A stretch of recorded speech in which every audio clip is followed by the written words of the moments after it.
بسم اللہ الرحمن الرحیم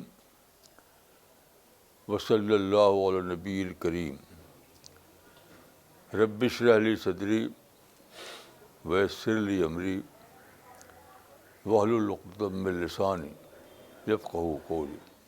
میں آل انڈیا ریڈیو برابر سنتا ہوں۔ 8 نومبر کو میں ریڈیو کھولا تو مجھے 8 بجے کی نیوز سننا تھا، جو ڈیلی میں سنتا ہوں 8 بجے کی نیوز۔ تو 8 بجے پر میں نے 8 کے ٹائم پر میں نے ریڈیو کھولا تو نیوز کے بجائے اچانک ہمارے پرائم منسٹر کی آواز آنے لگی، ان یوزول۔ روزانہ تو آواز آتی تھی اناؤنسر کی، لیکن اس دن آنے لگی آواز پرائم منسٹر کی۔ انہوں نے اعلان کیا آج مڈ نائٹ سے، یعنی 12 بجے رات سے 500 روپے کا نوٹ اور 1000 روپے کا نوٹ لیگل ٹینڈر نہیں رہے گا۔ آپ جانتے ہیں کہ ہمارا جو سسٹم ہے سب نوٹوں پر چلتا ہے، ہر چیز چاہے چھوٹی ہو یا بڑی ہم نوٹ سے خریدتے ہیں۔ تو اچانک سارے نوٹ جو 500 کے تھے اور 1000 کے تھے وہ انویلڈ ہو گئے، یعنی ویلڈ کرنسی کی حیثیت سے ان کی پوزیشن ختم ہو گئی۔ تو سارے انڈیا میں اچانک کوہرام مچ گیا، جیسے ایک ارتھ کویک آ گیا ہو۔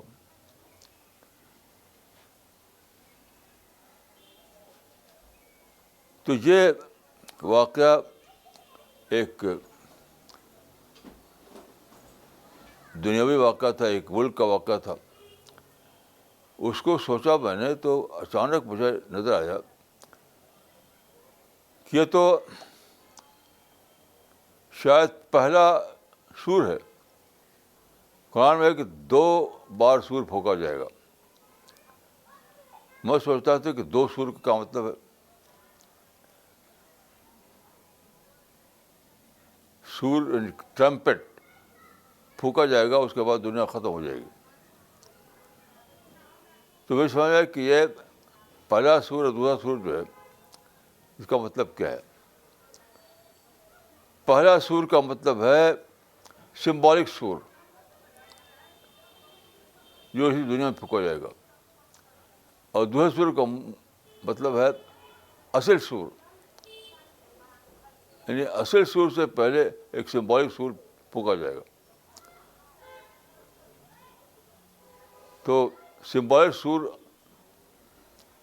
بہت ہو سکتے ہیں، لیکن مجھے ایسا لگا کہ یہ سمبولک سور ہے، اور اچانک لوگوں کو معلوم ہوا کہ تو ہمارا سارا منی کا جو بھنڈار تھا وہ تو ختم۔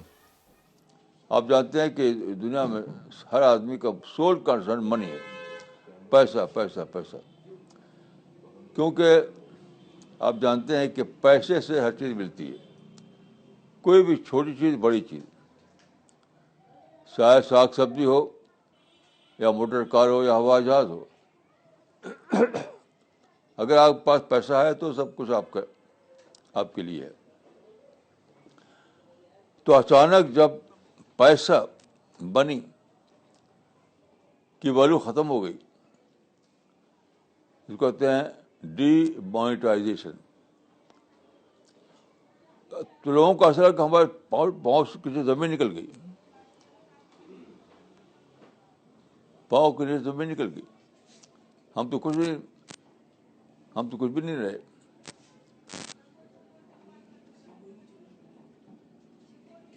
یہ واقعہ ہوا 8 نومبر کو۔ یہی واقعہ زیادہ بڑے پیمانے پر اس وقت ہونے والا ہے جب قیامت آئے گی، جبکہ اصلی سور پھونکا جائے گا۔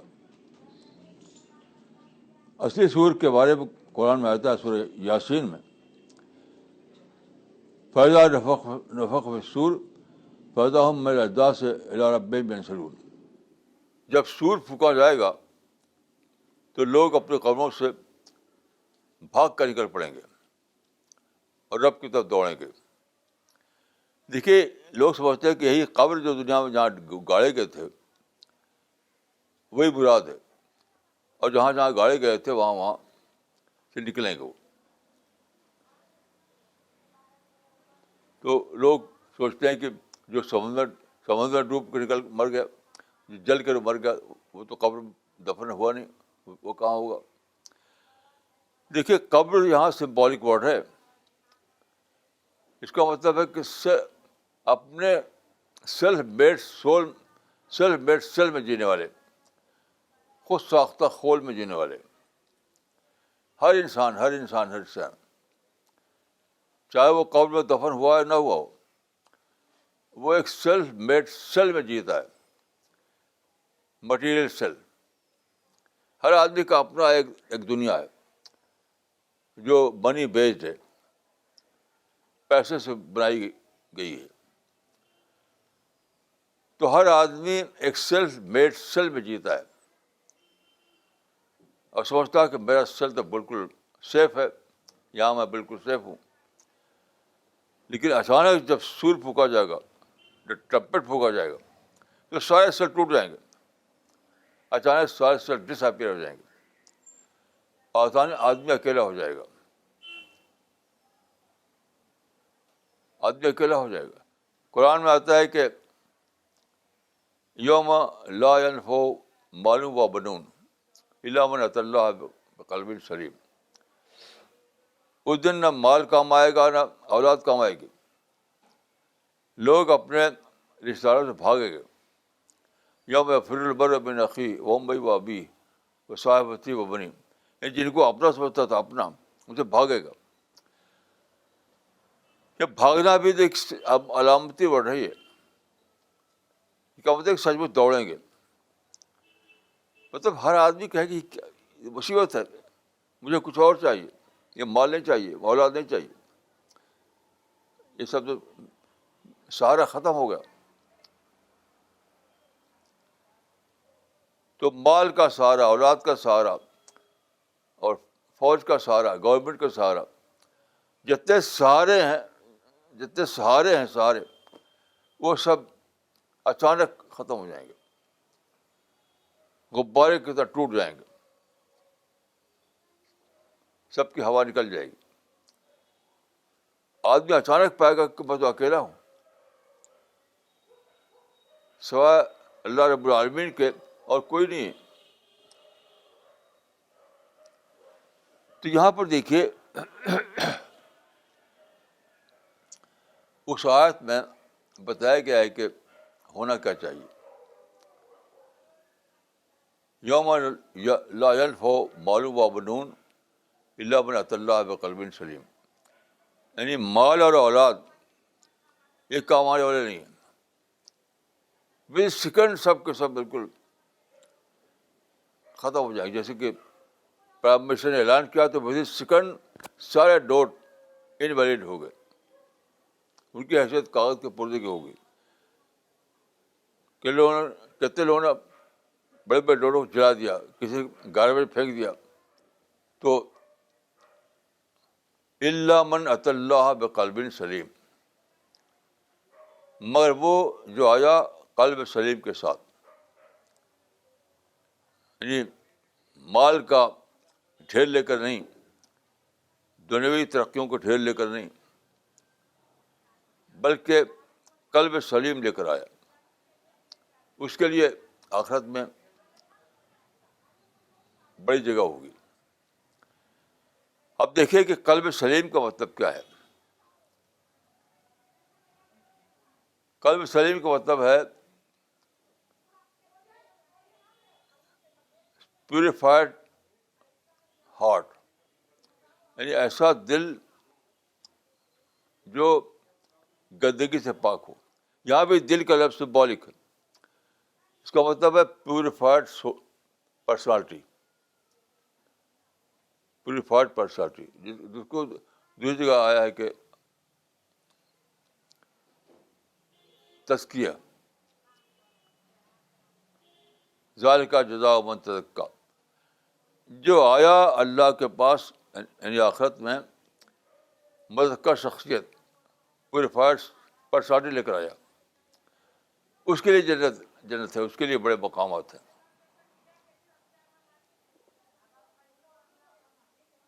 اس پر میں سوچ رہا تھا تو مجھے قرآن کی وہ آیت یاد آئی کہ لقد خلقنا الانسان فی احسن تقویم ثم رددناہ اسفل سافلین.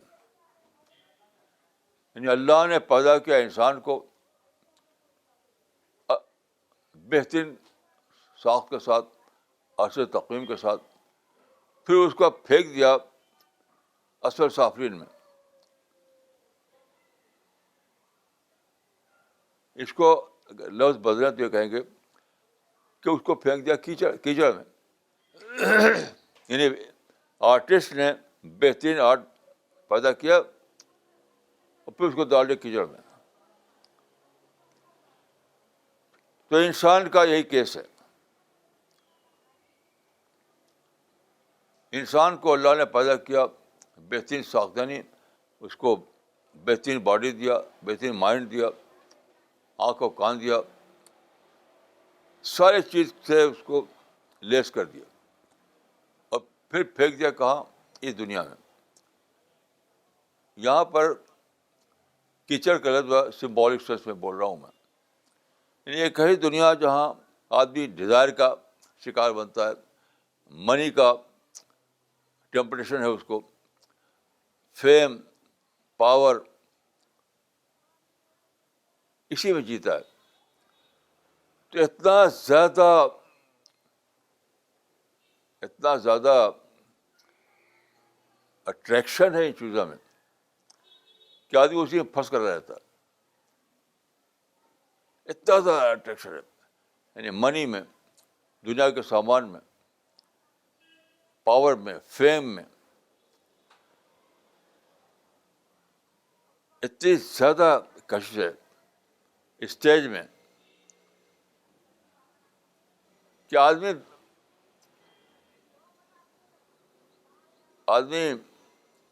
اپنے کو روک نہیں پاتا, اسی میں اپنے کو ڈال دیتا ہے. دنیا کے کچڑ میں وہ لت پت ہو جاتا ہے.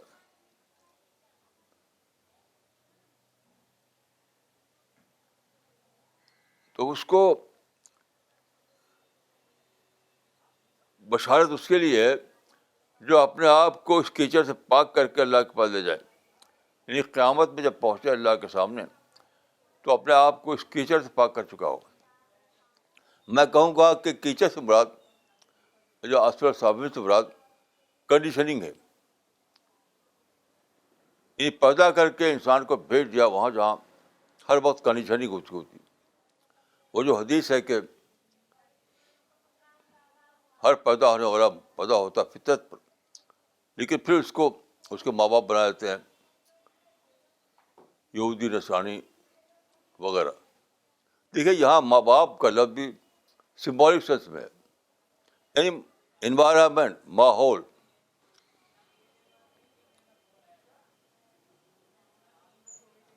ہر آدمی پیدا ہوتے ہی ایک ماحول میں جینے لگتا ہے. پیدا ہوتے ہی انہیں انسان جو پیدا ہوتا ہے کسی ویکوم میں نہیں ہوتا, ایک ماحول میں ہوتا ہے. ہر وقت ماحول اس پر اثر ڈالتا ہے. ماحول کی کنڈیشننگ. تو بہت جلد انسان کنڈیشن انسان بن جاتا ہے. کنڈیشن انسان,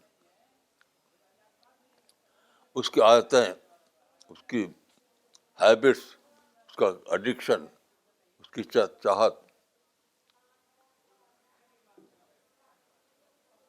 یہ ساری چیزیں اس کی کنڈیشن کرتی رہتی ہیں. یہاں تک کہ انسان ایک انسان بن جاتا ہے جو ڈیزائر میں جیتا ہے, جو اپنی عادتوں میں جیتا ہے, جو اپنے بھم میں جیتا ہے, اپنے ایگو میں جیتا ہے. تو یہی ہے کنڈیشننگ. تو ہر آدمی ایک کنڈیشن آدمی ہوتا ہے. اسی کو میں نے کہا کہ ایک سیل میں جیتا ہے، ہر آدمی ایک کنڈیشن سیل میں جیتا ہے. تو ٹرمپٹ یا سور جو پھونکا جائے گا اس وقت یہ خود ٹوٹ جائے گا، یہ کنڈیشن ٹوٹ جائے گی. وہ فرشتہ جو سور پھونکے گا، جو ٹرمپٹ پھونکے گا، وہ سارے لوگوں کے خول توڑ دے گا، ساروں کی کنڈیشن ختم ہو جائے گی. لیکن یہ کام نہیں آئے گی.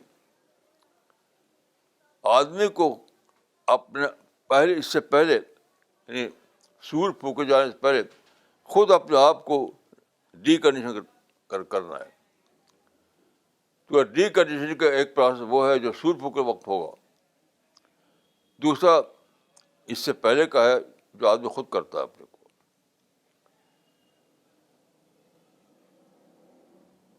تو آدمی کے بارے میں ہے کہ سور پھونکا جائے گا تو یہ ہوگا وہ ہوگا، وہ سب مطلب کنڈیشن ٹوٹ جائے گی اس کی. وہ پائے گا کہ نہ کہیں مال ہے، نہ کہ اولاد ہے، نہ کہ شہرت ہے، نہ کوئی اسٹیج ہے، کچھ بھی نہیں. لیکن ہر انسان کو یہ کرنا ہے کہ سور پھونکنے سے پہلے اپنی ڈی کنڈیشن کرے، اپنے آپ کو ڈی کنڈیشن انسان بنائے. یعنی مال اولاد سے اوپر اٹھے، شہرت سے اوپر اٹھے، فیم سے اوپر اٹھے، اسٹیج سے اوپر اٹھے، پولیٹیکل پاور سے اوپر اٹھے، ان سب سے باہر اپنی پرسنالٹی بنائے.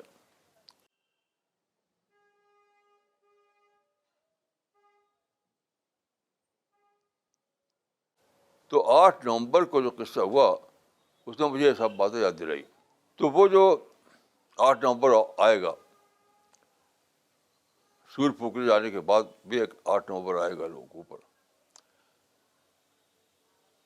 اس سے پہلے انسان کو اپنے آپ کو تیار کر لینا ہے، یعنی سیل سے باہر لانا ہے، کنڈیشننگ سے باہر لانا ہے، اپنے کو نیچر پر کھڑا کرنا ہے. تب وہ قلب سلیم ہوگا. اللہ من اتى اللہ بقلب سلیم، جو آئے اللہ کے پاس قلب سلیم لے کر، یعنی جو آئے اس طرح کہ اپنے آپ کو اس نے ڈی کنڈیشن کر لیا ہو، اس نے اپنے آپ کو پیوریفائڈ سول بنایا ہو، اس نے آپ کو خود ہی اپنے کیچڑ سے صاف ستھرا بنا لیا ہو. جس کیچڑ میں اس کو پھینکا گیا تھا اس کیچڑ سے خود اپنے کو صاف ستھرا کر لیا ہو. اسی کو قرآن میں مزکہ شخصیت کہا گیا ہے.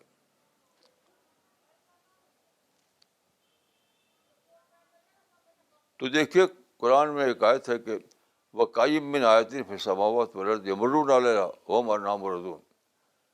یعنی سائنس آف گاڈ ہر طرف بکھرے ہوئے ہیں. لوگ دیکھتے ہیں لیکن اس سے نصیحت نہیں لیتے. تو 8 نومبر کا یہ واقعہ وہ بھی ایک سائن آف گاڈ تھا. یعنی اچانک جو اعلان کیا گیا گورنمنٹ کی طرف سے کہ آج سے تمام بڑے بڑے نوٹ اپنی کرنسی کی حیثیت ختم کر دیں گے. ان سے آپ بازار میں کچھ لے نہیں سکتے، کوئی چیز آپ حاصل نہیں کر سکتے.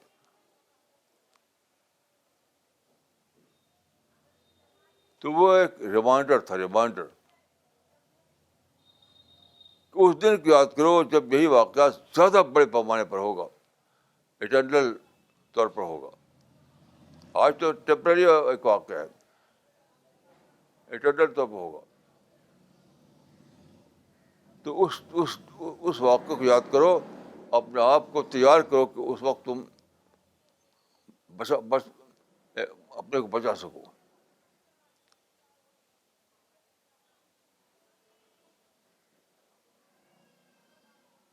تو اس واقعے کے بعد مجھے سمجھ آیا کہ یہ 2 سور کا ذکر کیا ہے.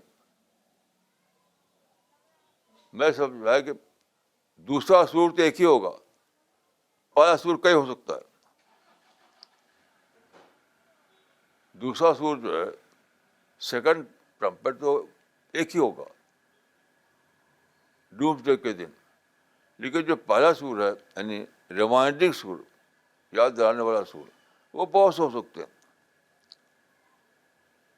ہر ارتھکویک ایک سور ہے, ہر طوفان ایک سور ہے. تو پہلے سور پر, سمبولک سور پر جاگ اٹھو, سمبولک سور پر اپنے آپ کو ہوش میں آ جاؤ. اس سے پہلے کہ دوسرا سور پھونکا جائے اور پھر ٹائم نہ رہے, وقت نہ رہے. تو دیکھیے قرآن میں آتا ہے کہ لا تاتیکم الا بغتہ, یعنی قیامت اچانک ہی آئے گی. یعنی فرشتے کا سور اچانک ہی پھونکا جائے گا. اس کا مطلب ہے کہ ہر لمحہ ہمیں تیاری میں گزارنا ہے, ہر لمحہ, کہ کیا معلوم کس صبح کو یا کس شام کو وقت آ جائے. یہ آدمی کے ذہن میں اگر ہو تو آدمی ایک سیکنڈ بھی ضائع نہ کرے اور اپنا تیار کرے, اپنا تزکیہ کرے, اپنا پیوریفائی کرے, اپنے کو کیچڑ سے نکالے, اپنے مائنڈ کو 100% پازیٹیو بنائے. سب سے بڑا کیچڑ جو ہے وہ نیگیٹو تھنکنگ ہے. اس دنیا میں جو سب سے بڑا کیچڑ ہے, سب سے بڑا پولوشن ہے, پولوشن, وہ نیگیٹو تھنکنگ ہے. کیونکہ نیگیٹو تھنکنگ آپ کی پوری شخصیت کو بگاڑ دیتا ہے, پوری شخصیت کو آلودہ کر دیتا ہے, آلودہ.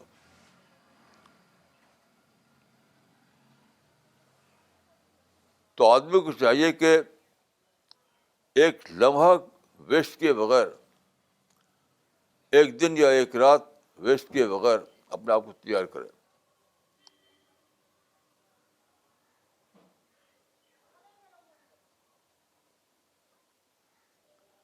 کیونکہ جب وہ سور پھونک جائے گا, جب فرشتہ, جو حدیث میں آتا ہے کہ اسرائیل فرشتہ سور لیے ہی کھڑا ہے کہ کب خدا حکم ہو کب وہ پھونک مار دے اس میں.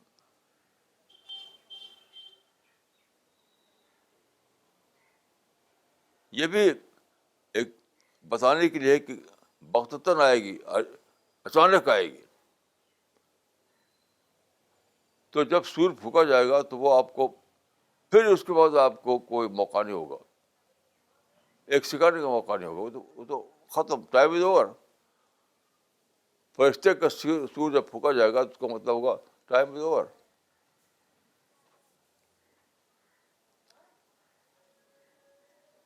ایک مرتبہ میں نے دیکھا ایگزامینیشن ہال میں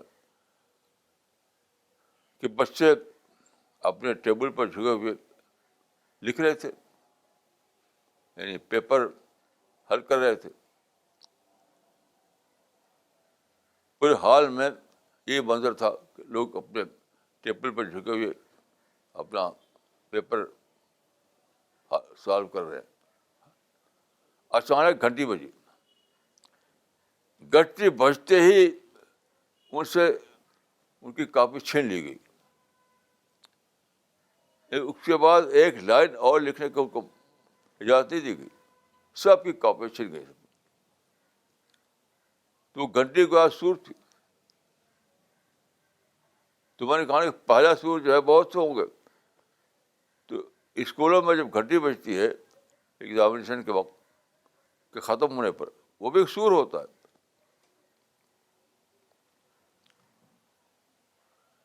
تو 8 نومبر کا واقعہ جو ایک سور تھا, ایسے ہر اسکول میں ہوتا ہے کہ گھنٹی بجا دیا تو سور پہلا سور خود پھونک گیا. تو سیکنڈ سور تو ایک ہی ہوگا جو فرشتہ پھونکے گا. فرسٹ سور جو ہے وہ بار بار ہوتا ہے, چوکانے کے لیے, ریمائنڈ کرنے کے لیے. تو ہم کو چاہیے کہ پہلے سوری پر ہم چوکنا ہو جائے, پہلے سوری پر ہم ہوش میں آ جائے. کیونکہ دوسرا سور جو پھونکا جائے گا تو وہ تو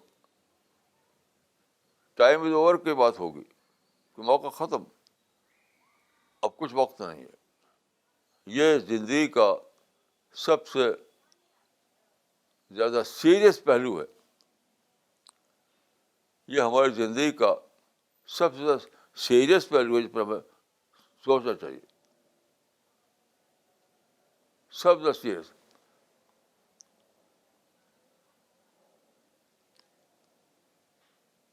اس لیے کہ اس کے بعد ایٹرنیٹی ہے.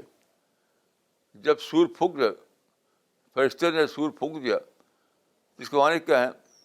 اب تو ایج آف ایٹرنیٹی آ گیا. ایج آف ایٹرنیٹی، ابدی دور آ گیا. تو کتنا سیریس بات ہے، کتنا سیریس بات ہے. اور دیکھیے، میں سوچتا ہوں، مجھے لگتا ہے کہ ہر موت بھی ایک سور ہے.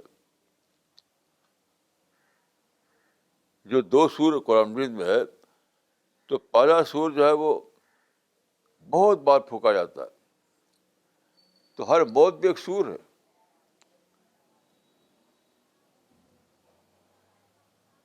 ہر واقعہ، ڈیتھ کا واقعہ ایک سور ہے. وہ بتاتا ہے کہ اے انسان، تو بھی یہ سب مرنے والا ہے، تو بھی اسی طرح قبر میں دفن ہونے والا ہے.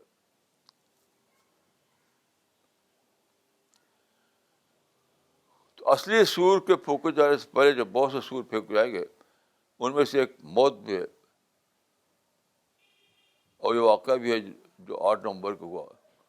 زلزلہ بھی ہے، آندھی بھی ہے، طوفان بھی. یہ سارے کا پہلے سور ہیں. پہلے سور کے بارے کیا ہے؟ پیشگی سور. پہلے سور کا مطلب ہے پیشگی سور، ایڈوانس ٹرمپٹ.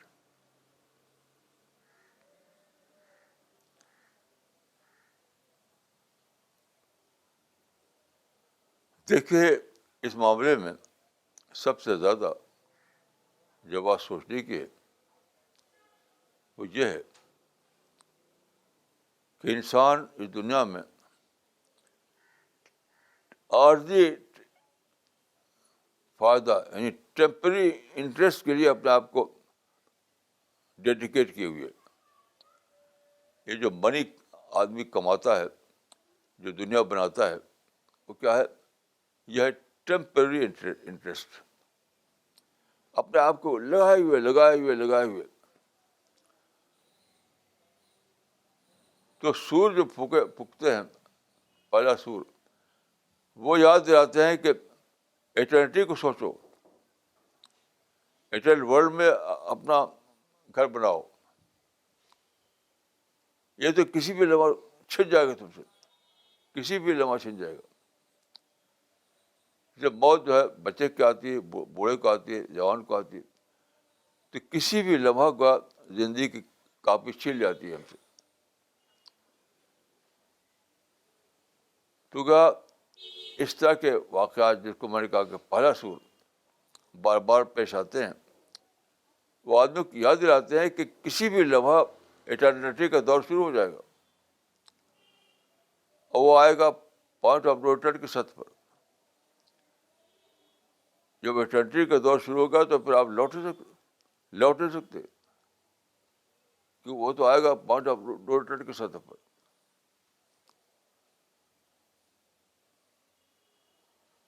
تو غور کیجیے کتنا سیریس ہے، کتنا سیریس ہے یہ.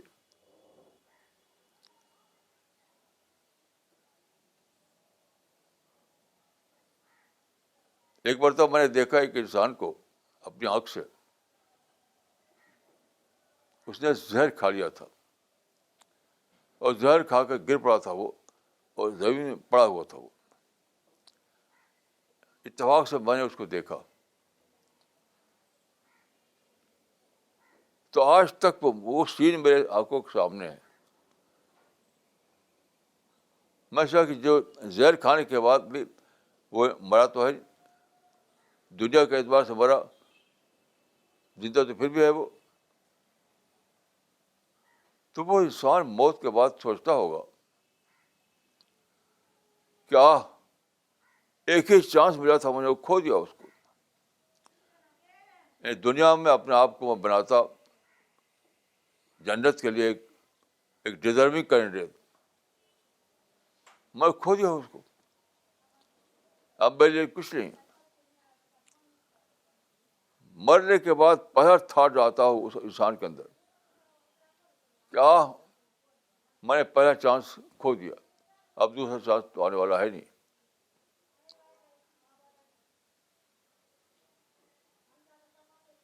یہ بہت دن کی بات ہو گئی، لیکن وہ انسان جو زمین میں پڑا ہوا تھا زہر کھانے کے بعد، ابھی تک میری آنکھوں کے سامنے ہے. جب بھی یاد آتا ہے تو میں یہ سوچتا ہوں کہ موت کے بعد پہلی بات جو انسان کو مائنڈ میں آئے گی وہ یہ ہے، ایک ہی چانس ملا تھا، اس کو میں نے کھو دیا. اب کیا، اب کیا، اب کیا، اب تو کچھ بھی نہیں.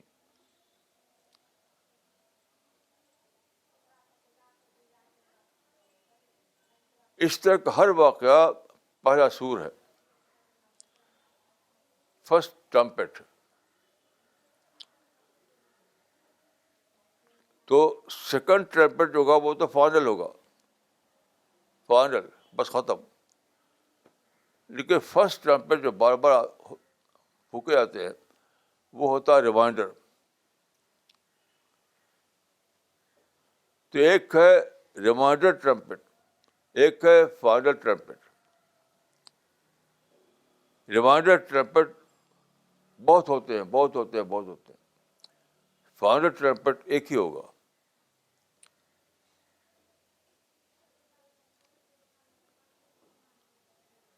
ہم میں سے ہر شخص پر کبھی نہ کبھی یہ واقعہ گزرتا ہے کہ ہم فرسٹ ٹرمپٹ سنتے ہیں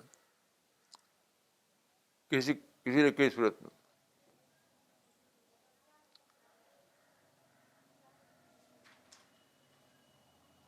پہلا زلزلہ جو میں نے اپنی زندگی میں دیکھا تھا وہ غالباً 1930 میں تھا. 1930 میں، اس وقت میں 5-6 سال کا تھا. تو ایک اچانک میں نے دیکھا کہ سب ہلنے لگا. تو اس وقت چھوٹا تھا، میں سمجھا نہیں کہ کیا چیز ہے. اب میں سوچتا ہوں تو وہ میرے لیے فرسٹ ٹرمپٹ تھا، پہلی یاد دہانی. اے انسان، یاد رکھ، ایک فائنل ٹرمپٹ بھی پھونکا جانے والا ہے.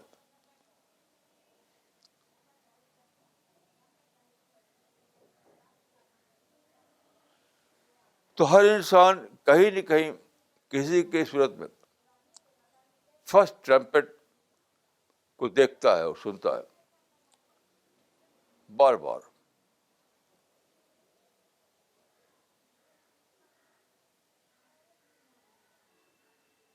ایک بار تو میں بنارس سے ممبئی کے لیے سفر کر رہا تھا ہوائی جہاز سے، بنارس سے بمبئی.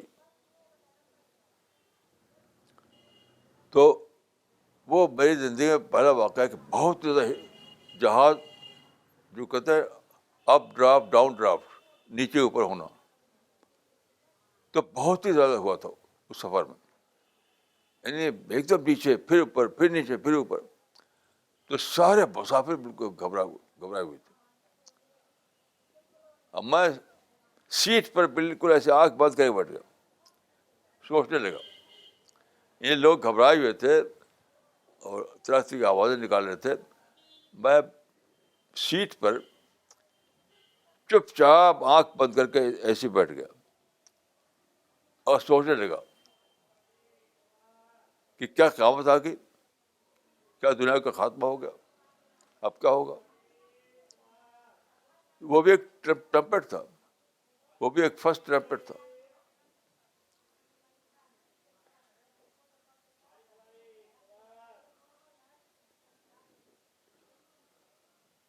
تو یاد رکھیے، ہر آدمی اپنی زندگی میں کہیں نہ کہیں فرسٹ ٹرمپٹ کو سنتا ہے،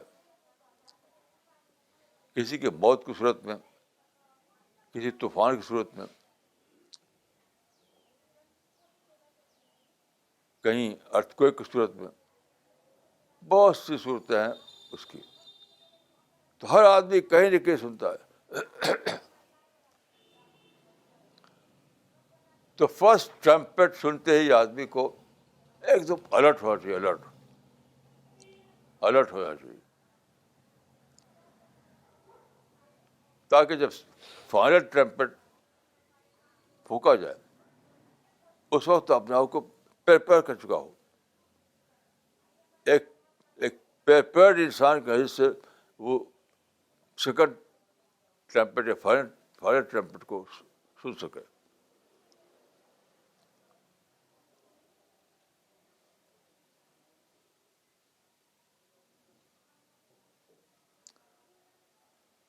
تو بہرحال یہ سب سے بڑی بات ہے جو ہر انسان کو سوچنا چاہیے، سوچنا چاہیے. کیونکہ یہ واقعہ سب پر آنے والا ہے، کوئی اس سے بچنے والا نہیں. کوئی چاہے کنگ ہو، کوئی بہت زیادہ ویلدی آدمی ہو، کچھ بھی ہو، یا ساری دنیا کے مالک ہو، ہر انسان پر یہ وقت تو آنے والا ہے. صحابہ کا معاملہ ایسا ہے کہ اگر کبھی آندھی آتی تھی، آندھی تو دوڑ کر مسجد میں چلے جاتے کہ شاید قیامت آ گئی. یعنی ہر ٹرمپٹ کو سمجھتے تھے کہ فائنل ٹرمپٹ تو نہیں ہے.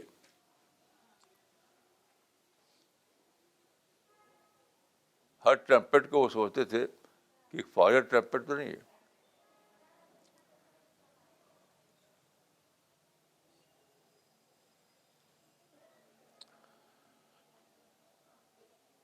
جتنا زیادہ آدمی باشعور ہو، جتنا زیادہ وہ یعنی انٹلیکچولی ڈیولپ پرسنالٹی ہو، اتنے زیادہ وہ فرسٹ ٹرمپٹ سنے گا، اتنے زیادہ اس کو پہلا سر یاد دہانی کرائے گا. فائنل ٹرمپٹ کے پھونک جانے کے بعد جو دنیا بننے والی ہے، جہاں پر انسان کو پیراڈائز کے گیٹ کھولے جائیں گے، جو انسان کے لیے اس کا مطلوب ہیبیٹاٹ ہوگا، تو وہ اتنا زیادہ آدمی اس کو دیکھ کر کے حیران رہ جائے گا کہ کیسی بڑی غلطی میں نے کی کہ یہ گیٹ میرے لیے کھلنے کے لیے تیار تھا اور میں اپنے ٹائم کا برباد کر دیا. میں نے اپنا ٹائم کہاں برباد کر دیا. اسی دنیا کو میں سوچ رہا تھا ایک دن کہ جنت کیا ہے. تو میں سوچا یہی دنیا جو ہے جس میں ہم رہتے ہیں، اگر یہاں پولوشن نہ ہو، نیوسنس نہ ہو، انسانی فساد نہ ہو، کرپشن نہ ہو، ڈس آنیسٹی نہ ہو، اس سارے ایونس نہ ہو، تو یہ بالکل جنت سے تو ہی ہے. تو جنت کو سمجھنے کے لیے ہمیں کہیں اسپیس میں نہیں جانا ہے. میں اپنے بارے میں کہہ سکتا ہوں کہ میں ہر دن جنت کو دیکھتا ہوں. کیسے؟ ایول کو مائنس کر کے. حقیقت یہ ہے کہ میں ہر دن جنت کو دیکھتا ہوں. آپ صرف یہ کیجئے کہ یہ دنیا ہے، اس میں جو ایول ہے، ایول اس کو مائنس کر دیے، مائنس کر دیے اس کو. اچانک دیکھیں کہ جنت میرے سامنے ہے. یہاں کی ہر چیز اتنی بیوٹیفل ہے، یہاں کی ہر چیز اتنی بیوٹیفل ہے. یہاں کے درخت، یہاں کی ہوائیں، یہاں کی چڑیاں، یہاں کا فوڈ، یہاں کی آواز، ہر چیز اتنی بیوٹیفل ہے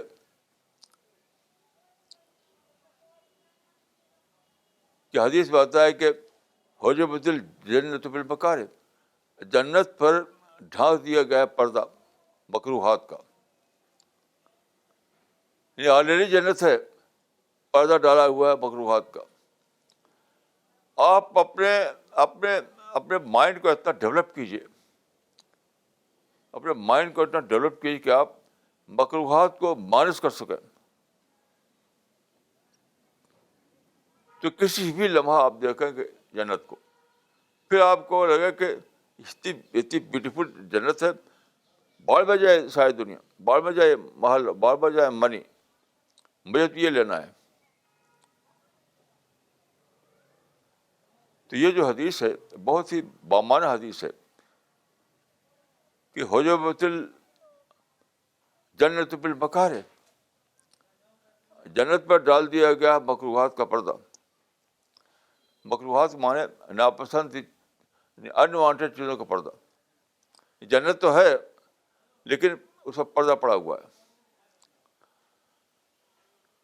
تو انسان کو اللہ تعالیٰ نے جو مائنڈ دیا ہے، اتنی بڑی اس کے اندر پوٹینشیل ہے. اسی کا ایک صفت ہے ڈیٹیلڈ تھنکنگ، الگ کر کے سوچنا.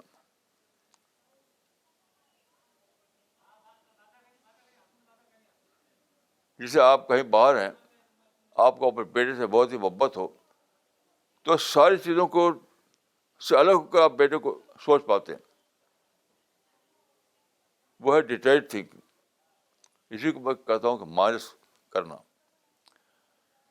تو یہ حجبت الجنت بالمکارہ، جنت مخلوقات سے ڈھانک دی گئی. اس معنی ہے کہ اگر تم ڈیٹیلڈ تھنکنگ کر سکو، اگر تم مائنس کر سکو مکروہات سے، تو اس دنیا میں تم کو جنت دکھائی دے گی.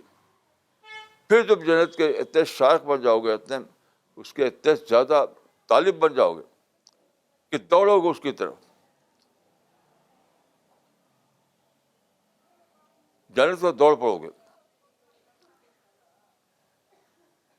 جو قرآن میں ہے کہ جنت کی طرف دوڑو، تو اسی دنیا میں آپ جنت کو دیکھ کر کے اس کی طرف دوڑنے لگیں گے.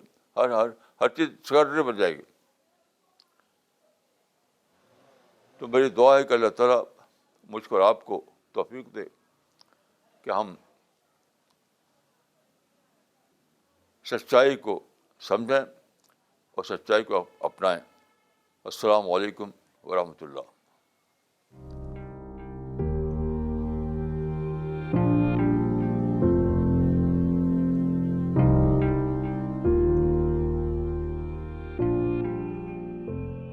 Answer session. Instead of the question answer session, we will have an experience sharing session. Recently, senior CPS member Dr. Sania Snein Khan returned from his Dawa tour from Europe.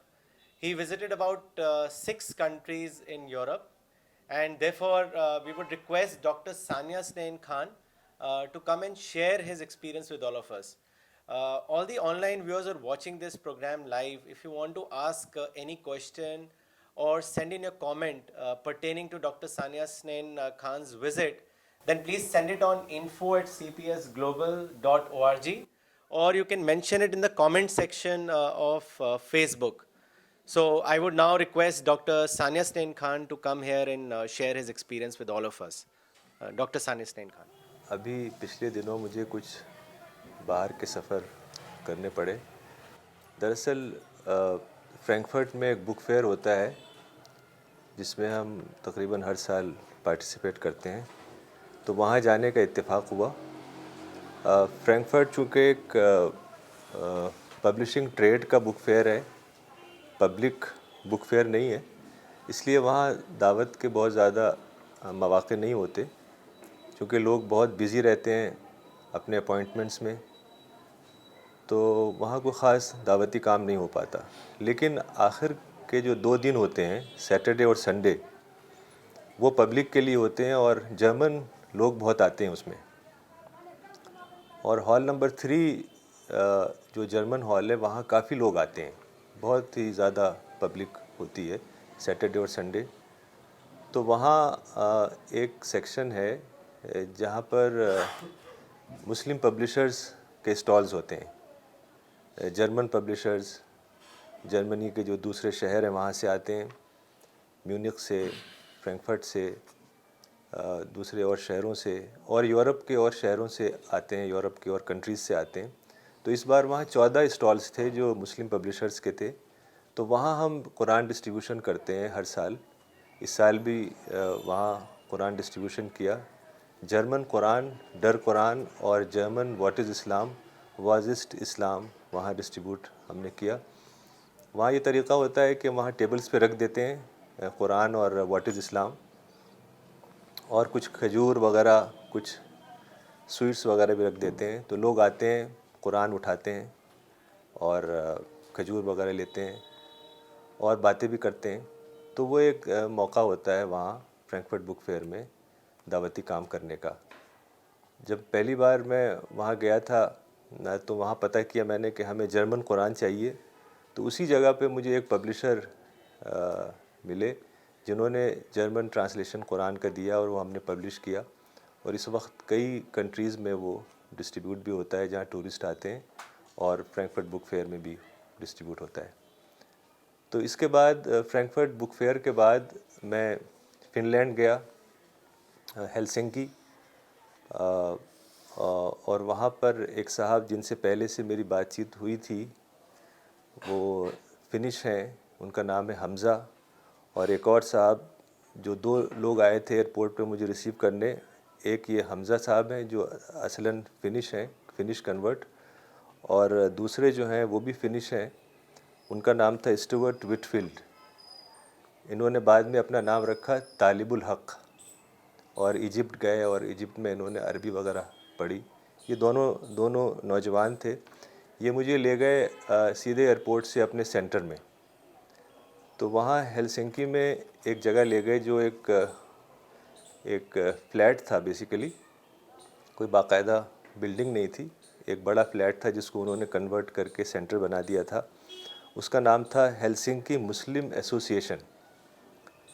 تو وہاں تقریباً 12-13 لوگ تھے جن سے بات چیت ہوئی. وہاں جو ایک بڑا ہال تھا اس میں انہوں نے مسجد بنائی تھی. ایک اور ہال تھا جس میں وہ لیڈیز کا سیکشن تھا, ایک لیکچر روم تھا, اور کچن اور کچھ بکس وغیرہ رکھی ہوئی تھیں. تو وہاں انہوں نے کہا کہ ہم دعوتی کام کرتے ہیں, یہاں اسٹریٹ دعویٰ کرتے ہیں, اور ہمارے پاس جو لٹریچر آتا ہے وہ خاص طور سے سعودی عرب وغیرہ سے ہوتا ہے. تو انہوں نے کہا کہ وہ جو لٹریچر ہے, جو پیمفلیٹس اور بکلیٹس ہیں, وہ بہت ہی ریچولسٹک انداز کی ہوتی ہیں. اس میں نماز کا طریقہ اور 5 پلرز اور عقیدے کی باتیں اور شریعت کی باتیں ہوتی ہیں. تو جو یہ فنش لوگ ہیں ان کو وہ سمجھ میں نہیں آتی, ان کے مائنڈ کو وہ ایڈریس نہیں کرتی. تو جب میں نے ان کو چیزیں دکھائیں جو بکلیٹس ہیں, جو پیمفلیٹس ہیں, قرآن کا ٹرانسلیشن ہے, تو انہوں نے پڑھا. خاص طور سے جو یہ تھے اسٹیورٹ وٹفیلڈ, انہیں بہت پسند آئی. انہوں نے کہا کہ یہ بالکل صحیح یہ بکلیٹس ہیں, اور جو اس کی اپروچ ہے اسپریچول اس میں ٹچ ہے. تو انہوں نے کہا کہ یہ اگر ٹرانسلیٹ ہو جائیں فنش لینگویج میں تو یہ یہاں انشاءاللہ بہت اس سے فائدہ ہوگا. اور انہوں نے کہا ہم اس کو کریں گے, اور اس کو آپ پبلش کر کے وہاں سے بھیجیے گا. تو وہاں جو زیادہ مسلمز ہیں وہ دراصل صومالیہ کے ہیں. چونکہ صومالیہ میں وار وغیرہ ہوتی رہتی ہے, تو وہاں سے وہ اسائلم سیکرز کے طور پر آ جاتے ہیں, چونکہ ان کنٹریز میں اسائلم مل جاتا ہے ان کو. تو زیادہ تر صومالین نظر آتے ہیں وہاں جو مسجدیں ہیں اس میں. جو امام تھے یہاں کے وہ بھی صومالیہ کے تھے, ان کا نام تھا مصطفیٰ محمد. تو ان سے بھی بات چیت ہوئی. تو ان کو جب میں نے مولانا کے بارے میں بتایا تو انہوں نے کہا ہاں میں نے الاسلام یتحدی مولانا کی پڑھی ہے. فوراً انہوں نے اپنے آئی پیڈ پہ کتاب کا کور نکال کے دکھایا. تو وہ بہت خوش ہوئے, اور انہوں نے کہا کہ ہم یہاں دعوتی کام کرتے ہیں. اور بلکہ انہوں نے کہا کہ ایک اور ادارہ ہے ہمارا جس کا نام ہے Muslim association of Finland and Baltic countries. جو یہ کنٹریز ہیں جو فن لینڈ سے قریب ہیں، یعنی ایسٹونیا، لیٹویا، لتھوینیا، ان کنٹریز میں بھی یہ کام کرتے ہیں. تو انہوں نے کہا کہ وہاں بھی بہت ضرورت ہے قرآن کی بھی اور لٹریچر کی بھی. تو انہوں نے کہا کہ ہم آپ کے ساتھ مل کے ان 3 کنٹریز میں بھی، ایسٹونیا، لیٹویا اور لیتھوینیا میں بھی کام کریں گے انشاءاللہ. تو میں نے ان سے پوچھا کہ آپ کے پاس فنش لینگویج میں قرآن ہے؟ تو انہوں نے کہا کہ ہاں، یہاں پبلش ہوا ہے. یہ انہوں نے دکھایا مجھے قرآن جو فنش لینگویج میں وہاں پبلش ہوا ہے. لیکن انہوں نے کہا کہ ہم اسے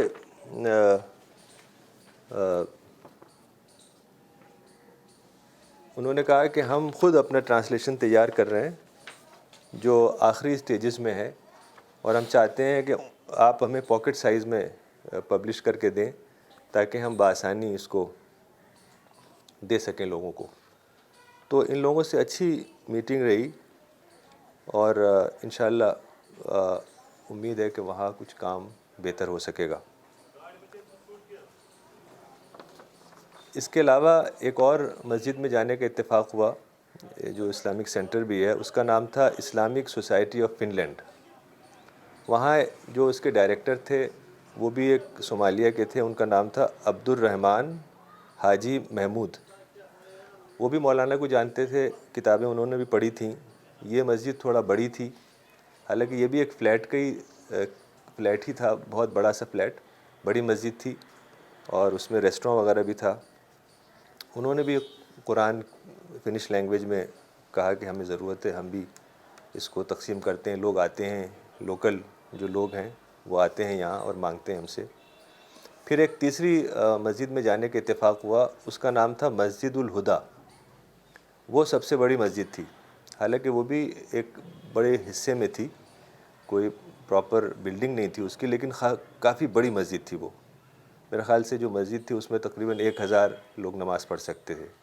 وہاں ایک بک سٹور بھی تھا، اسکول بھی تھا، اور ریسٹوراں وغیرہ بھی تھا.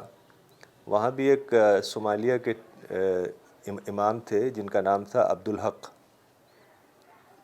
تو انہوں نے بھی جو پاکٹ سائز قرآن بہت پسند کیا اور کہا کہ یہ ہمیں بھیجیے. اور وہاں مسجد میں ٹورسٹ بھی آتے ہیں کیونکہ بہت بڑی مسجد ہے. میں جب تھا اس وقت بھی کچھ لوکل لوگ وہاں آئے ہوئے تھے اور ان کو دکھا رہے تھے بک سٹور وغیرہ. تو اس طریقے سے فن لینڈ میں امید ہے کہ انشاءاللہ اگر یہ فنش ٹرانسلیشن قرآن کا آ جاتا ہے اور جو یہ بکلیٹس وغیرہ ٹرانسلیٹ ہو جاتی ہیں تو انشاءاللہ وہاں پر کچھ دعوتی کام ہونے کا امکان ہے. پھر اس کے بعد میں سویڈن گیا، اسٹاک ہوم. وہاں ایک بہت بڑی مسجد ہے جس کو کہتے ہیں grand mosque of Stockholm. تو وہاں جب میں گیا تو امام صاحب سے ملاقات ہوئی. وہ ایجپٹ کے تھے، ان کا نام تھا محمود خلفی. تو جب میں نے بتایا کہ میں وہاں سے آیا ہوں اور مولانا کا نام لیا تو بہت ہی خوش ہو گئے، چونکہ انہوں نے بتایا کہ میں نے بچپن میں مولانا کی کتاب پڑھی تھی الاسلام یتحدی، اور مجھے بہت فائدہ اس سے ہوا تھا. ہم ڈسکشن کرتے تھے اسی بک کے اوپر. تو بہت ہی خوش ہوئے وہ. تو وہ ایک بہت ہی بڑی مسجد تھی، بہت ہی عالیشان، بہت شاندار اور بہت ہی عمدہ قسم کی. تو انہوں نے بتایا کہ وہاں تقریباً 15,000 ٹورسٹ سال میں آتے ہیں. میں جب وہاں پر تھا اسی وقت ایک گروپ آیا تقریباً 25-30 لوگوں کا، جو لوکل لوگ تھے، موسٹلی اس میں نوجوان تھے، مرد اور عورت. تو وہ لوگ چاہتے ہیں کہ جا کے دیکھیں مسجد میں، ایک ایکسپیرینس کریں کہ کیا ورشپ ہے، کیسے اسلام کی اور باتیں جانیں.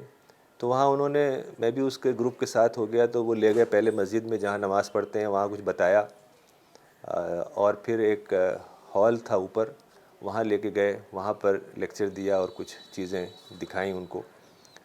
تو لیکن ان کے پاس بھی قرآن سویڈش لینگویج میں نہیں تھا دینے کے لیے، کچھ اور چھوٹی موٹی چیزیں تھیں. تو یہ جو امام تھے محمود خلفی، انہوں نے کہا کہ ہمیں قرآن کی بہت ضرورت ہے، بلکہ انہوں نے یہاں تک کہا کہ آپ انگلش کا ہی قرآن بھیج دیجئے. سویڈش کا قرآن حاصل نہیں ہو سکا، وہاں پر انہوں نے دکھایا ایک قرآن جو سویڈش کا تھا، یہ محمد اسد کا ٹرانسلیشن تھا، اور بہت ہی بڑا ود کامنٹری، کافی بڑے سائز میں، ہارڈ باؤنڈ سائز میں تھا.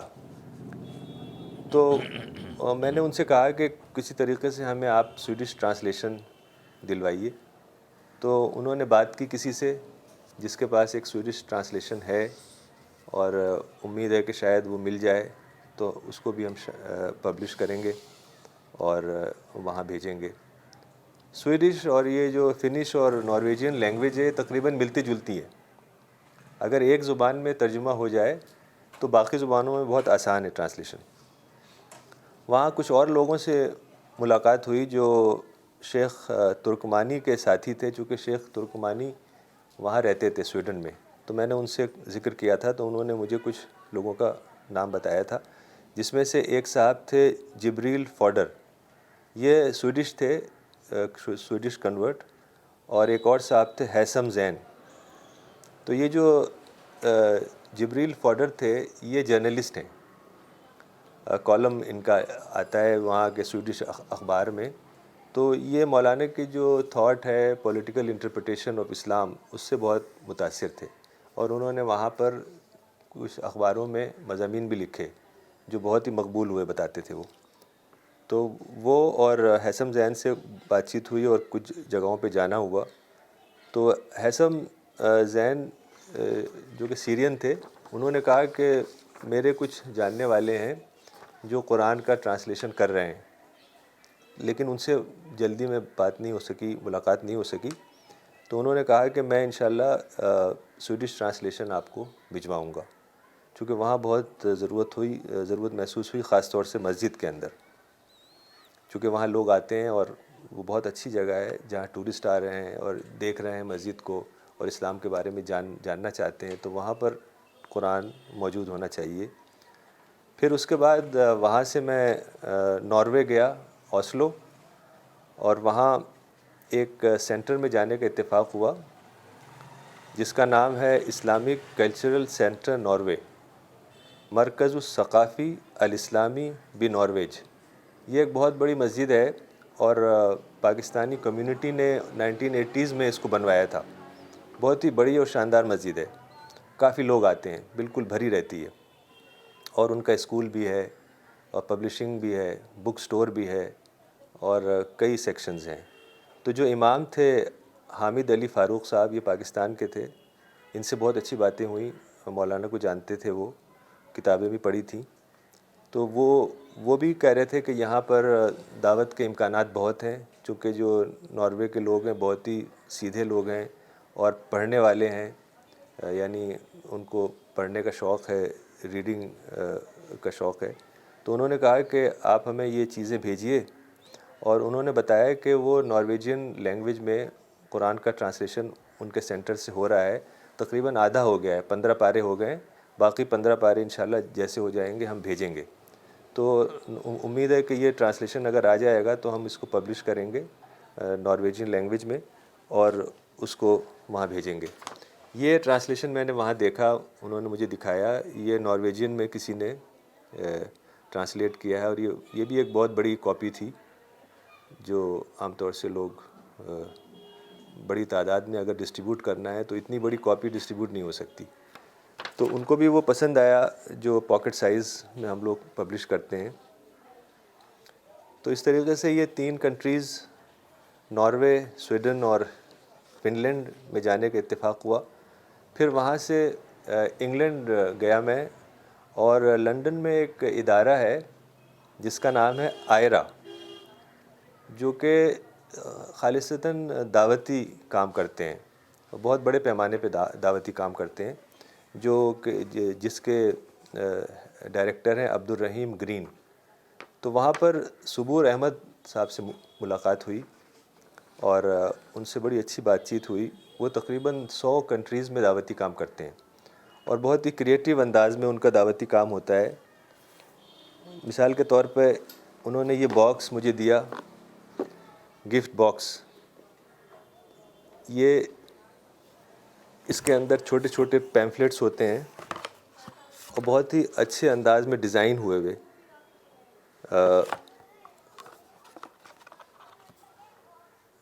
اس طریقے سے یہ لوگوں میں ڈسٹریبیوٹ کرتے ہیں. اور اس میں کارڈز ہوتے ہیں اور اس طرح کے پیمفلیٹس ہوتے ہیں.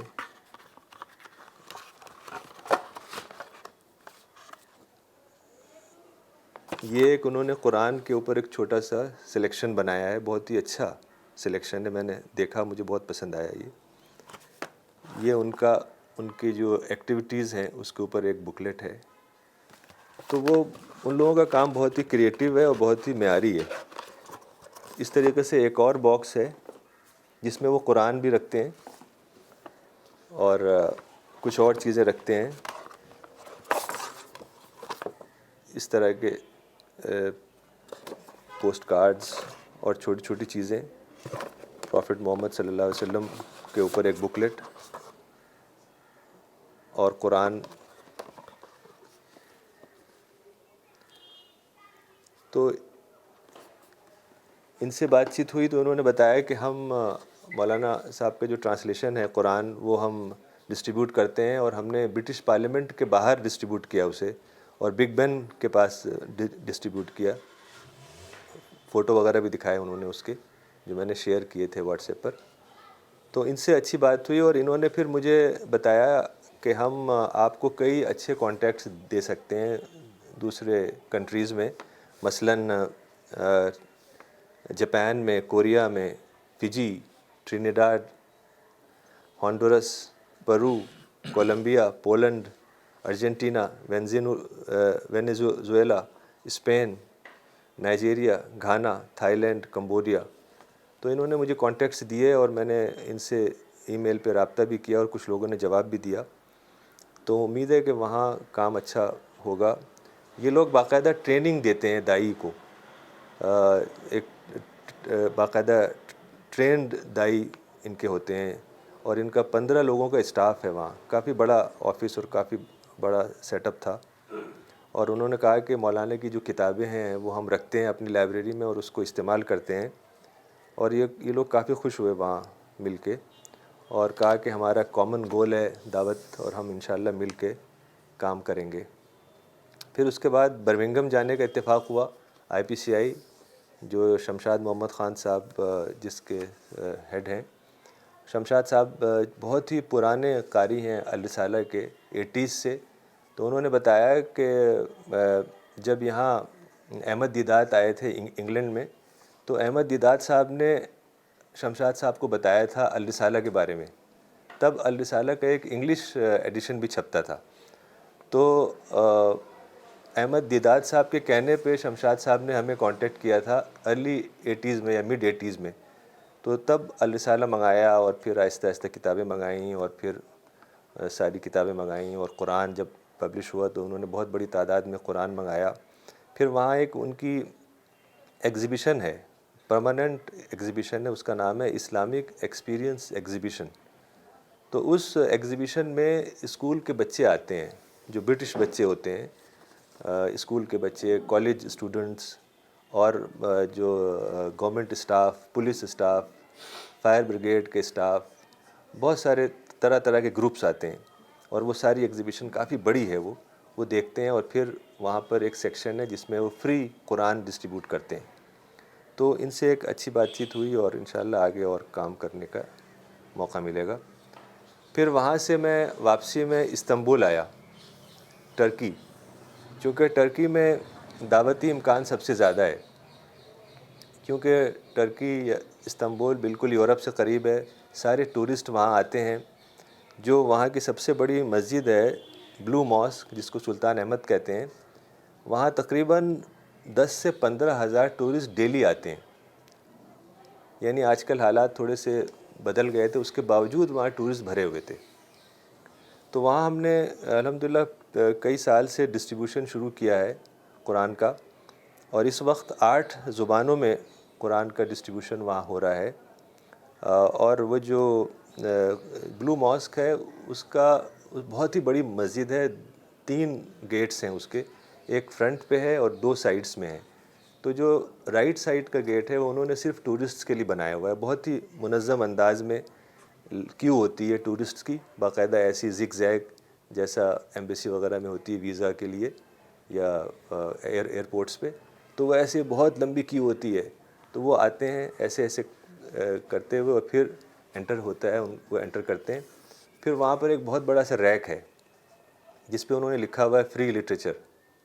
وہ وہاں سارے قرآن 8 زبانوں میں, English, French, Spanish, German, Chinese, Portuguese, Italian اور ایک ہے زبان یاد نہیں آ رہی. تو اس طریقے سے 8 زبانوں میں قرآن وہاں پر دستیاب ہوتا ہے. اور انہوں نے 5 جگہوں پہ قرآن رکھا ہوا ہے. ایک وہ جہاں سے انٹر کرتے ہیں, ایک ایگزٹ گیٹ پہ, ایک فرنٹ گیٹ پہ, اور اندر 2 چھوٹے چھوٹے سینٹر ہیں ان کے جس کا نام ہے اسلامک انفارمیشن سینٹر, وہاں پر بھی وہ رکھتے ہیں. تو وہ مجھے لگا کہ سب سے اچھی جگہ اس وقت ہے قرآن ڈسٹریبیوشن کی. اسی طریقے سے دبئی میں بھی جو میوزیم ہے, دبئی میوزیم, سسٹر سارا, سسٹر سیما وہ اس کو آرگنائز کرتی ہیں, وہاں بھی ٹورسٹ آتے ہیں.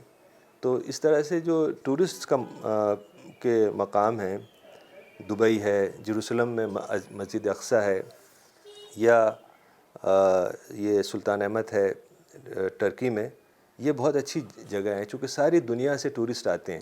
اور وہ ایسی جگہ ہے کہ جہاں جب مسجد کو دیکھتے ہیں, اس کا آرٹ اور آرکیٹیکچر اور جو اس کی بیوٹی ہے, وہ سب دیکھ کے بہت ہی متاثر ہوتے ہیں. بہت ہی ان کے اندر ایک ایسا احساس پیدا ہوتا ہے کہ اسلام کے بارے میں جانیں, قرآن کے بارے میں جانیں. تو اس وقت اگر انہیں قرآن کی کاپی مل جائے تو وہ بہت ہی اچھا وقت ہوتا ہے کہ وہ اس کو شوق سے پڑھیں. وہاں کافی جیپنیز اور کورین ٹورسٹ آ رہے تھے اور مانگ رہے تھے وہاں کہ ہمیں قرآن چاہیے, کورین میں اور جیپنیز میں. تو انشاءاللہ امید ہے کہ ہم جیپنیز اور کورین لینگویج میں بھی قرآن حاصل کریں گے. ابھی ہارون شیخ صاحب گئے تھے جاپان, اور انہوں نے وہاں کوشش کی ہے جیپنیز ٹرانسلیشن کی, تو امید ہے جلدی وہ بھی آ جائے گا. سلطان احمد میں جو صاحب اس کے انچارج ہیں وہ امام ہیں, کئی سارے امام ہیں وہاں بلو ماسک میں, تو ان کا نام ہے صبغت اللہ کورن. یہ بڑے کوآپریٹیو ہیں اور بہت ہی انہوں نے شوق سے سارا کام کیا. اس کے علاوہ جو دوسری نمبر کی مسجد ہے اس کا نام ہے سلیمانیہ ماسک. وہ بلو ماسک سے حالانکہ بڑی ہے لیکن اس میں یہ دوسرے نمبر کی ماسک ہے. وہاں بھی ٹورسٹ آتے ہیں اور اسی طریقے سے, لیکن کم آتے ہیں. وہاں بھی قرآن 8 زبانوں میں رکھا رہتا ہے اور لوگ لیتے ہیں اس کو. وہاں جو لوگ آرگنائز کرتے ہیں ان کا نام ہے عثمان یاپر اور فاتح اوزکن. یہ دونوں نوجوان لوگ ہیں, یہ بڑے دعوتی جذبہ ہے ان کا, اور یہ لوگ وہاں ٹورسٹ سے بات چیت بھی کرتے ہیں, ان کو ایک طریقے سے گائیڈ کے طور پر اسلام کے بارے میں بتاتے ہیں, ماسک کے بارے میں بتاتے ہیں. تو وہاں اس وقت 8 زبانوں میں ہے, English, French, Spanish, Italian, Portuguese, German, Chinese اور رشین. تو رشین ٹورسٹ بہت آتے ہیں چونکہ رشیا سے قریب ہے استنبول. اور اس کے علاوہ کئی اور جگہیں ہیں جہاں پر یہ لوگ رکھتے ہیں ٹورسٹ اسپاٹس پہ, جیسے جو بہت ہی مشہور گرینڈ بازار ہے استنبول کی, جو ٹورسٹ کا ہب ہے. وہاں پر ایک سینٹر ہے سنان پاشا سینٹر, تو وہاں پر بھی مجھے لے گئے. وہاں بھی ایک جگہ انہوں نے بنائی ہوئی ہے جہاں قرآن رکھتے ہیں اور ڈسٹریبیوٹ کرتے ہیں. انہوں نے کہا کہ ہمیں بلگیرین اور ہنگیرین اور گریک ٹرانسلیشن چاہیے. تو انہوں نے مجھے ایک ٹرانسلیشن دیا جو رومانین لینگویج میں ہے. انہوں نے کہا کہ یہاں رومانیہ سے بہت لوگ آتے ہیں کیونکہ بہت ہی قریب ہے, لوگ کار سے بھی آ سکتے ہیں, بس سے بھی آ سکتے ہیں. ایسے ہی ایک ٹرانسلیشن دیا پولش لینگویج میں. تو اس کو بھی انشاءاللہ کوشش کرنی ہے کہ پولش اور رومانین ٹرانسلیشن ہو جائے. وہاں ہم نے وہاں پبلشنگ وہیں کی ہے, پرنٹنگ وہیں کی ہے. اس طریقے سے وہاں پرنٹ ہوتا ہے. یہ ٹرکی کا پرنٹ ہوا ہے. کئی پریس ہیں جہاں پرنٹنگ ہم وہیں کرواتے ہیں چونکہ یہاں سے بھیجنا بہت ہی مشکل ہے اور مہنگا ہے. تو وہیں پر پرنٹ کرتے ہیں. انہوں نے یہ ابھی پرنٹ کیا ہے اٹالین میں, یہ فرینچ یہ بھی وہیں کا ہے, یہ پورچوگیز ہے یہ بھی وہیں کا ہے. تو اس طریقے سے 8 زبان میں وہاں قرآن پرنٹ ہوتا ہے. تو انشاءاللہ امید ہے کہ اس کام کو اور آگے بڑھائیں گے اور قرآن ڈسٹریبیوشن اور نئی جگہوں پہ انشاءاللہ ہونے لگے گا. وآخر دعوانا الحمدللہ رب العالمین.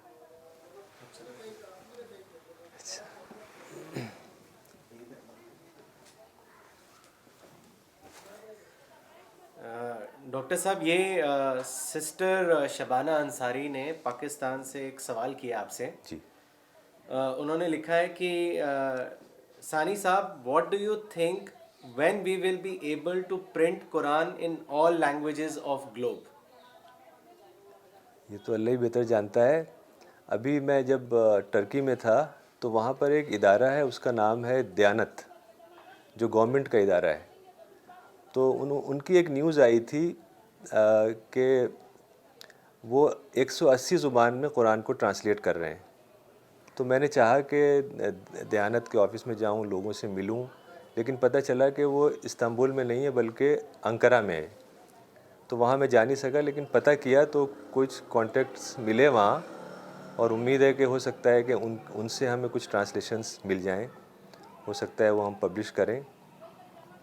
دیانت کو پتہ چلا ہے کہ انگلش کا ٹرانسلیشن بھی چاہیے, تو ہم انشاءاللہ مولانا کا ٹرانسلیشن اور جو تفسیر ہے وہ بھیجیں گے, اور کوشش کریں گے کہ وہ دیانت اس کو چھاپ کے ڈسٹریبیوٹ کرے. وہ بہت بڑا کام کرتے ہیں, بہت ہی بڑا آرگنائزیشن ہے, بلکہ ان کا سینٹر واشنگٹن میں بھی ہے. تو میں کوشش کروں گا کہ کلیم صاحب بھی وہاں واشنگٹن جائیں ان کے سینٹر میں, اور مولانا کا ٹرانسلیشن وہاں دیں, اور ان سے کہیں کہ اس کو پبلش کریں. ایک اور سوال آپ کے لیے آیا ہے ڈاکٹر صاحب, اور یہ بھیجا ہے مولانا اقبال عمری نے چنئی سے. انہوں نے آپ سے پوچھا ہے کہ what is your opinion about the conditioning of Muslims in the areas which you visited, any comment on that?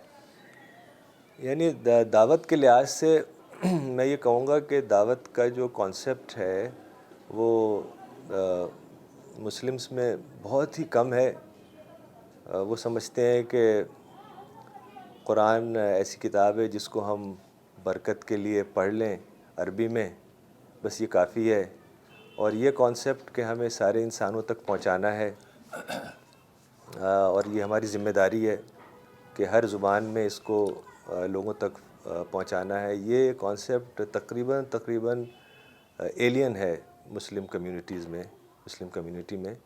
تو بہت ہی کم لوگ ملتے ہیں جو اس کا شعور رکھتے ہیں کہ قرآن ایک ایسی کتاب ہے جس کو ہمیں انسانوں تک پہنچانا ہے. تو میں سمجھتا ہوں یہی سب سے بڑی کنڈیشننگ ہے جو ہر جگہ ملتی ہے, چاہے یورپ ہو یا دوسری کنٹریز ہو. جزاک اللہ.